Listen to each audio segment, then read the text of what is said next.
buenas tardes y bienvenidos a Las Cosas Como Son.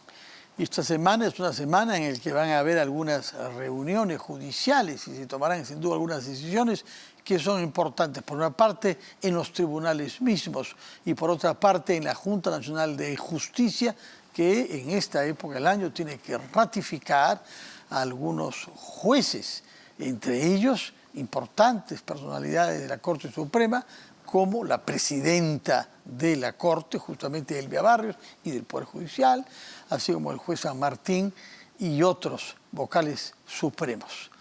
Todo esto ha dado lugar naturalmente a un clima de incertidumbre y de sospechas. Pero por otra parte, hay decisiones que tomar respecto a una casación. En realidad son varias casaciones presentadas respecto de casos que ya están adelantados y que estaban entrando al juicio oral del caso Lava Jato. Esto casi 6 años después de haberse lanzado esta campaña de lucha contra la corrupción general de la trama de Lava Jato. Hemos invitado a un abogado procesalista, experto en derecho procesal penal, en consecuencia, y constitucional, Wilber Medina, para que nos explique en qué consiste la figura de la casación, que es un concepto que no todos conocen naturalmente, y en segundo lugar, con qué argumentos se ha introducido. Y en este contexto, ¿qué papel juega el juez San Martín, que ha venido inhibiéndose durante un cierto tiempo y que de pronto ha decidido no hacerlo más, sino participar, lo que ha merecido algunas críticas, incluso una fricción abierta con el fiscal superior Rafael Vela? Abogado Medina, muchas gracias por estar acá y muy buenas tardes. Buenas tardes, Fernando. Bueno, en principio yo conozco al juez San Martín, es un magistrado de carrera, de una conducta intachable. Me solidarizo de los cuestionamientos que viene siendo parte del señor Vela Barba. No lo querían mucho antes, cuando fue una figura mayor en el juicio y la condena a Alberto Fujimori, ¿no? Ahora está hablando de él como si hubiera una aprobación unánime, pero era lejos de ser... Cuando a mí se me ha preguntado sobre la condena a Fujimori, ciertamente yo dije que tuve una tesis, que el señor César Nakazaki se equivocó porque debió formular una recusación. ¿Contra el juez San Martín? Porque había sido afectado de manera directa por la purga que hace Fujimori el año 92, cuando cierran el Poder Judicial. Uno de los afectados era el señor San Martín y le había frustrado parte de su proyecto de vida. Pero el señor Nakazaki, mi colega, amigo, él dijo que San Martín estaba por encima del bien y del mal y no lo recusó. Luego incluso viene la apelación y otro magistrado presidió la Sala Suprema en apelación de la sentencia. Mi amigo también, el doctor Duvernil Rodríguez, que también había sido afectado en su proyecto de vida por la decisión política del 92, porque él era diputado. Cerró el Congreso, ciertamente sufrió una afectación directa. Por lo tanto, habría alguna animadversión y se le dijo en ese momento que también debería recusar él, no lo hizo y es lo que hay. Esos son los únicos cuestionamientos que hemos tenido de estrategia. Más no, pero cada abogado es responsable de su estrategia. Regresando a su pregunta. Lo que se va a ver el jueves, don Fernando, es lo que nosotros hemos advertido desde el inicio del caso Lava Jato, sobre todo en el tema cuando se les acusaba a los partidos políticos de haber recibido financiamiento de parte de Odebrecht y que ese financiamiento, a la luz de los hechos para el fiscal Vela y el señor Pérez, era lavado de activos. Esa conducta para ellos la tipificaba como lavado de activos. En ese momento, don Fernando, se abrió una discusión. ¿Era o no era lavado de activos esa conducta? Muchos sosteníamos que no era lavado de activos, era una conducta atípica. Porque el lavado de activos y la academia en el derecho penal se ha zanjado esto, los únicos que no quieren entenderlo son los fiscales Pérez y Vela. No exagere, no exagere. Hay una buena parte de la comunidad jurídica del país que al revés ve con mucha preocupación que se quiera hacer caer los casos con el argumento que usted está usando, que es lejos de ser compartido por todos, menos por 2 fiscales. Y yo le voy a explicar por qué. Vamos a separar el antes y el después. Esta discusión, he venido con la norma, hasta el 27 de agosto del 2019, se consideraba que esa conducta era típica atípica o era típica por un lavado de activos. Esa era la Y discusión. del 19 hay una definición más explícita del financiamiento ilegal de las campañas. Así es. El 27 de octubre se publica en El Peruano una ley aprobada por el Congreso, la ley 30.997, y que crea, don Fernando, y esto es muy importante, porque zanja esas dos posiciones encontradas, sale una intermedia, que es la que yo sostengo que es la más adecuada para esa conducta. ¿Por qué? Dice, ley que modifique el Código Penal e incorpore el delito de financiamiento prohibido de organizaciones políticas. Mire, don Fernando, que dice el 359A. Para entonces ya las investigaciones fiscales estaban avanzadas. Estaban avanzadas. Sí. Mire qué dice el tipo penal. Dice, financiamiento prohibido de organizaciones políticas. El que de manera directa o indirecta solicita, acepta, entrega o recibe aportes, donaciones, contribuciones o cualquier otro tipo de beneficio mediante fuente de financiamiento legalmente prohibida, conociendo o debiendo conocer su origen en beneficio de una organización política o alianza, comete este delito, que será, la pena privativa es, mejor dicho, de libertad, será no menor de 4 ni mayor de 6. Y le agrega, dice, si el delito es cometido por candidato, tesorero, responsable de campaña o administrador de hecho derecho de los recursos de una organización, siempre que conozca o deba conocer la fuente y de financiamiento legalmente prohibido. O deba conocer, no solo deba conocer. O deba conocer. Si le dan $3 millones a alguien, no tiene que suponer que la fuente no es santa. Ahora, ¿no? ahí viene el tema. Vamos a trasladarnos cuando... A ver, se viene cuestionando a varios partidos financiamiento para la campaña 2006. PPC, el APRA y no sé qué más por ahí. No sé si Acción Popular, pero bueno.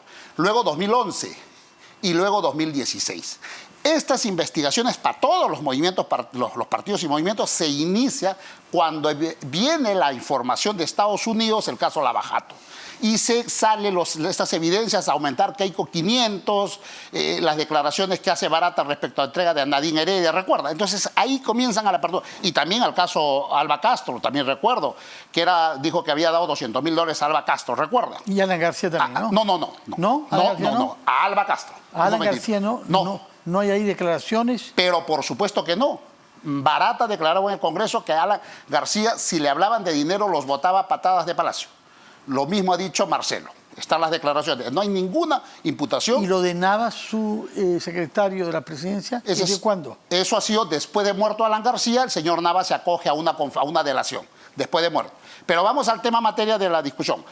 Y es más, le cuento, ya que le interesa mucho a don Fernando, porque le ha puesto énfasis, en el caso del APRA... No es que me interese más que nosotros. Ya. Me interesan todos por igual. Le voy a explicar. 3 carpetas fiscales contra el partido aprista por financiamiento ilegal. 2 se han archivado. Financiamiento 2006, 2011, archivadas. 2016, archivadas. La única que existe es cuando Barata dice que dio $200.000 a Luis Alba Castro para la campaña. Esa carpeta falta archivarse. Bueno, entonces vayamos al tema de fondo. Ya. ¿Qué implica esta ley aprobada el año 19? ¿Qué mes del 19? Exactamente la publican el 27 de agosto del 2019. De acuerdo. Hasta ese momento podríamos discutir si era lavado de activos o era una conducta atípica. A partir de allí, don Fernando, ya esas conductas tienen nombre y apellido. Se llama con tipicidad. A esa conducta el legislador le ha tipificado un delito especial. Entonces, la primera semana de septiembre del 2019 yo escribí un artículo y establecí esa conducta de todos los partidos de recibir esta fuente de financiamiento. Todos los partidos. De todos. Ya. Esa conducta, ¿es lavado de activos o es delito de financiamiento prohibido? Y ahí desarrollé la tesis de que era financiamiento prohibido. Entonces... Con la consecuencia de que la pena es menor. Pero desde luego, incluso habían prescrito. Porque en el derecho penal, don Fernando, cuando incluso se puede aplicar los tipos penales creados después de la comisión del delito, se puede adecuar de manera retroactiva. Si es que conviene al reo. Si es que conviene al reo. En este caso, ellos pueden decir, y yo sostenía esta tesis, con esa ley, la defensa se va al fiscal y dice, señor fiscal, esta conducta 2006, 2011, 2016 Ya no es lavado de Ya activos. no es esto. Así que es algo mucho más benigno. Así es, Y porque por favor, además hay un principio, que esto no me van a dejar mentir los abogados, que en el derecho penal se da preferencia a la ley especial frente a la general. La ley especial es esta para esas conductas. Por lo tanto, deben ser, primero, los fiscales son defensores de la legalidad. Entonces, señor fiscal, la defensa le puede decir, señor fiscal, adecúe usted al tipo penal. Si no lo hace, y ahí voy a la casación, si no lo hace, vía tutela debió recurrir. Pero la defensa, según tengo entendido, porque he hablado con ellos, no recurrieron a esta estrategia, dijeron tranquilo, vamos, que siga la investigación, porque esto se va a caer. ¿Y dónde vamos a cuestionar? En la acusación, en el control de la acusación formal. Esperaron a que comience Así es. el Y ahí control de han acusación cuestionado para presentar un recurso no de No, tutela, le han pedido. sino de casación ante la Corte Suprema. Así le han dicho al juez, señor, esta conducta, Kazumala, que es el que está abriendo el camino, porque todos los demás están haciendo fila, recuerda. Entonces, Claro. ¿Cuáles son todos los demás? los otros demás, viene Keiko Fujimori, viene el PPC, viene el caso incluso de Alba Castro, que queda el único con el APRA sobre los $200.000, porque los otros dos han sido archivados, porque la fiscalía, el mismo fiscal Pérez, ha dicho no hay caso. Entonces, vienen todos los otros partidos, incluso de repente hasta Acuña y todo puede haber. Todos los que tengan lavado de activos están haciendo fila. ¿Por qué es importante lo que se va a ver el jueves? Porque se va a determinar finalmente, don Fernando, si esa conducta ocurrida 2006, campaña 2006, campaña 2011, campaña 2016, es o no lavado de activos. Esa es lo que se va a definir ese día jueves, que va a ser efectivamente la audiencia, y los señores jueces supremos van a tener... Permítame un instante, vamos a retomar este tema que es muy importante, pero tenemos informaciones que dar sobre crímenes que se han producido en el Callao. Adelante, por favor. El presunto autor de estos disparos sería César Rodolfo Valle Mesa. Hasta luego. Estamos ante un caso criminal que aparentemente ha sido resuelto con la identificación y la captura de lo que el oficial que hemos escuchado llama presunto criminal. Retomamos ahora el tema teórico de derecho penal. La casación tendrá lugar el jueves. La vista de la causa va a haber el día jueves, donde se va a ver la causa, se va a hacer la audiencia, van a escuchar la posición de ¿Quién una ha presentado el recurso de casación? ¿Quiénes tienen que decidir? ¿Qué abogados están ahí? Los abogados de Ollantumala, Nadine Heredia, son en esa causa es que se ha planteado este debate, porque es la que está más avanzada. Entonces es ahí donde se va a presentar. Solamente se va a pronunciar la Corte Suprema sobre el caso Nadine Heredia Ollantumala. Solamente si esa conducta de haber recibido dinero el 2011, 2016, para la campaña, ¿es o no es lavado de activos? ¿O es una conducta atípica, por lo tanto quedan exonerados de cualquier persecución penal? ¿O sobre lavado de activos, pero de... no sobre el financiamiento ilegal? ¿Ah? No, esta es otra cosa. Claro, hay que adecuar. Entonces, si usted va al 2011... ya prescrito. Ahora, ya prescrito financiamiento ilegal. Claro, porque las penas son más benignas. Incluso en ese momento pedí que el 2019 se haga esto. No se hizo. Los abogados establecieron que no, que vamos a ver, ya cuando se dé la acusación, vamos a plantear el requerimiento. Ahora, ¿cuántos jueces tienen que decidir este recurso de casación? A ver, don Fernando, se está satanizando mucho al juez San Martín, que el juez San Martín forma parte de un colegiado, donde son 5 magistrados. Sí, pero antes de darnos sus opiniones sobre el juez San Martín, que ya sabemos que son ditirámbicas, explíquenos cuántos jueces supremos son. Son 5 jueces supremos que conforman la Sala Penal Permanente de la Corte Suprema. Si es que el juez San Martín se inhibiera, como ha hecho durante mucho tiempo antes, hay que reemplazarlo por otro. Hay que reemplazarlo por otro que ya sabemos quién es, porque es uno que está itinerante. Ya. Él va a reemplazar. Entonces, el segundo en edad pasa a presidir y todos corren y viene uno a ser el quinto. Ahora, ¿cómo se explica que el juez San Martín se haya inhibido de usar su derecho legítimo a pronunciarse sobre estos temas y ahora no lo haga? Bueno, lo que ocurre, don Fernando, no conozco el detalle del caso, pero por los medios, que él en un caso anterior se habría inhibido del caso Fujimori. Pero el caso Fujimori no se va a ver mañana. Lo que mañana se va a ver el caso de la casación es de la causa del señor Ollanta con la señora Heredia. Pero se le ha pedido que se inhiba, entre otras cosas porque aparece él en las agendas de Nadine Heredia. Le voy a decir.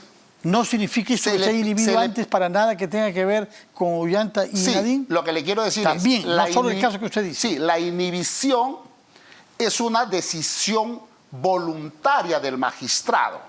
Él, si considera que su participación en la causa va a violar por lo menos el principio de la imparcialidad, y si él considera eso, es una decisión propia. Sí. Pero en este caso lo han recusado. Tanto la Procuraduría como la Fiscalía lo han recusado. Él ha rechazado la recusación, y ¿quiénes resuelven la recusación? Los 4 que quedan. Él no participa en esa recusación, que es un incidente. Entonces le han dicho, oye, el señor San Martín ha violado el principio de la imparcialidad por las cosas que usted está comentando. Perfecto. Él ha dicho no. Ok, él da una opinión y eso se somete a los 4. Esos 4 magistrados son los que han resuelto. ¿Y qué han resuelto? Que los argumentos que sustentan la acusación de Fiscalía y de Procuraduría han considerado que no corresponden. Por lo tanto, han declarado infundado. Entonces, está habilitado por decisión no del señor San Martín. No, por cierto, no. Por sus pares, que son los otros 4. Entonces, él, para mí, está habilitado. Sí, sabemos. No habría mayor comprendemos bien su punto de vista, pero es su punto de vista. Sí. Bueno, Don Fernando, son 5, entre ellos San Martín, que deben ver la causa el jueves. ¿Pronunciarse cuándo? A ver, según la ley orgánica, hay un ponente de los 5, se va a designar un ponente que escuchan todos el informe oral, se hace la pregunta, repregunta, dúplica, réplica, y luego de ahí el ponente tiene que preparar un proyecto de resolución. Estudia el caso él, se lleva el expediente, lo estudia, y luego tienen 15 días hábiles, y en esos 15 días hábiles le dice, señores, voy a dar cuenta. Reúne a todos los 4, con el 5 con el ponente, y él le da cuenta, oraliza lo que ha escrito y le dice, este caso se tiene que resolver de esta manera por estas razones. Se genera un debate. Si la posición del ponente escrito convence, persuade de que lo que está firmando convence a los demás, en ese momento firman el proyecto, salvo que alguno diga, un momento, hay que quitarle esto, agrégale esto, o voy a votar en minoría. Estoy de acuerdo. Voy a votar en minoría. Voy a votar, perfecto, voten los que están de acuerdo. 2, 3, perfecto, los demás hacen discordia. 3 hacen mayoría para el voto. Para Suprema debe haber 4. 4, si no, no hay decisión. Si no, no hay decisión o se rechaza el recurso. De acuerdo. Así es. Esto quiere decir que antes del fin de mes de noviembre. La práctica y casos emblemáticos se resuelven dentro de los 15 días hábiles. O sea, yo creo que en el mes de septiembre se está... Noviembre, pues ya mañana es noviembre, se está dilucidando este caso. Don Fernando, yo quiero llamar la atención al público sobre esto porque se ha venido hablando mucho. ¿Por qué se criminaliza esos aportes que hizo Odebrecht antes que nosotros, todo el Perú, se dé cuenta de que ellos eran una organización criminal, una industria? Porque recibir $3 millones en efectivo de una empresa extranjera que contrata con el Estado es algo chocante, señor Medina. Don Fernando. No es que se criminalice, sino que no hay que ser muy perspicaz ni tener formación jurídica para darse cuenta. El lavado de activos no solamente es el monto 3 millones. Puedes lavar activos con 50.000. Estoy hablando de las cosas que han sucedido. Yo tengo acá este documento que lo he traído porque hay que agregarle al debate. El señor Gorriti declara el 26 de enero del 2017 a IDL Reporteros, dice, convenio entre Odebrecht, IPIS fue una falta grave y estuvo mal. ¿Y qué dice? ¿Cuánto recibieron de dinero, don Fernando, para premiar a los periodistas? Sí, pero ¿qué tiene que ver eso con las elecciones? A ver, ¿Qué tiene que ver eso con el financiamiento a políticos que van a tener el poder y que van a poder hacer contratos? ¿Y cuál es la diferencia? ¿Usted encuentra alguna diferencia? ¿Financiar partidos y financiar periodistas? Completamente diferente. A ver, dígame cuál es la Está diferencia. Financiando una asociación para que premie. ¿Para que premie a quién? A periodistas. Por un trabajo de investigación, ¿verdad? Sí. Que nunca investigaron a Odebrecht. Sí. Ok. Claro que investigaron a Odebrecht. Pero después de... No, desde siempre. No. Uceda, que era el presidente de IPIS, ha tenido investigaciones que pero acá muy recibieron importantes. $220.000. Sí, como otros, muchos que han financiado. Don Fernando? Porque la ley dice que supieran que la fuente es ilícita. o pudieran conocer. No, pero en este caso, señor Medina, han recibido un dinero que han bancarizado. Acá también lo bancarizaron. No creo que a IPI le hayan dado en efectivo. Lo de IPIS está bancarizado. Los políticos no. Los políticos es en efectivo y oculto y no han declarado. Por eso usted sostiene que puede haber una falta como financiamiento ilegal. Pero lo de IPIS es un giro bancario que se reconoce como muchos otros que han habido de bancos peruanos y demás, y que uno declara y sobre el que él paga impuestos. Una pregunta. ¿El señor Gorriti por qué dice que fue mal? No pudo. No, yo le pregunto, yo le digo, ¿sabe por qué? Porque él lo desarrolla. Y dice que efectivamente no se debió recibir dinero de una empresa que luego nos hemos enterado que era corrupta. Lo mismo pueden sostener los partidos políticos. No, pero me parece a mí completamente diferente estar financiando políticos que van a tomar decisiones en favor de esa empresa que una asociación, no periodistas, una asociación de defensa de la prensa en general. IPIS no es solamente periodistas, por si acaso. Entonces está financiando eso, como también la Embajada de los Estados Unidos. Y no por eso se tiene que privar uno de hacer críticas a Donald Trump. Pero ¿le puedo decir algo más? Sí. El caso Orellana. Sí. El caso Orellana también nadie sabía que tenía un origen ilícito en sus actividades. Sí, ¿recuerda usted que él ponía publicidad en RPP? Sí, tenía una fundación. Orellana me parece un poco diferente en ese momento, pero las empresas constructoras brasileñas, señor Medina, no buscan relativizar todo y poner a todos como si fueran iguales. Sobre Odebrecht desde hace mucho tiempo se sabía. Son empresas ¿Desde hace mucho tiempo se sabía? ¿De cuándo, don Fernando? Precímese la fecha, por favor. ¿Desde cuándo? Por lo menos desde los años 10. Habían sospechas. Entonces, IPI recibió el 2010. Bueno, yo no sé exactamente el año y lo que ellos sabían, pero una cosa es recibir un dinero bancarizado y otro recibir montañas de dólares en efectivo. Y el punto que queremos saber es que se penalice a las personas que han recibido dinero ilegal. Hay un debate técnico, aparentemente usted es favorable a la solución judicial que favorece más a los acusados, porque incluso ya estarían prescritos. Lo que pasa, yo lo he escrito, no hoy. Sí, yo sé, debate lo he escrito en septiembre de 2019. Sigo lo que escribe en artículos y en tweets también, con la dosis de insultos que le gusta poner. Sí los sigo, sí los conozco. Bueno, don Fernando, presentémonos al tema. Este tema concreto, le digo y se lo firmo y se lo dije. El primero que me invitó por el artículo fue Nicolás Lucar, me acuerdo. Y le dije, te lo firmo hoy, que todos esos casos, conforme lo están llevando por lavado de activos, se van a caer. Bueno, vamos a ver. Y creo que eso va a ocurrir. Quizá usted tenía razón, eso lo sabremos el jueves a partir de la audiencia. La Academia... 15 días hábiles después. Y veremos luego, hay que dejar en libertad que los jueces resuelvan, no hay que presionarlos ni en un sentido ni en otro. Que resuelvan con absoluta transparencia y objetividad y analizaremos posterior los argumentos. Así es. Eso es lo que vamos a hacer. Nos veremos a fin de mes, entonces, ojalá para que reaccione usted a la decisión que la Corte Suprema tome sobre un tema que es complicado y sobre el cual no es exacto que solo hay dos fiscales que son contrarios a la interpretación que usted hace. Hay muchos juristas que yo he escuchado que no piensan como usted. Vamos a ver qué es lo que los jueces... Don Fernando, pero quiero terminar con esto. Antes de 2016, ¿Odebrecht era considerada una organización criminal por todos? Criminal no lo sé. Pero a partir de un cierto momento... Todos querían la foto, la feigoada, ¿se lo acuerda usted? Yo sé. No, todos querían tomarse la foto con todos no. Pero en todo caso, hay una diferencia grave de financiar políticos para que luego tomen decisiones, como hemos visto que ha sucedido, favorables a ellos y negativas para el país. Termino solamente si que al que ha cometido delito, que le apliquen todo el peso de la ley. Sea partido político o cualquier persona. Esa es mi posición y yo siempre, como usted sabe, defiendo principios. Y en este caso...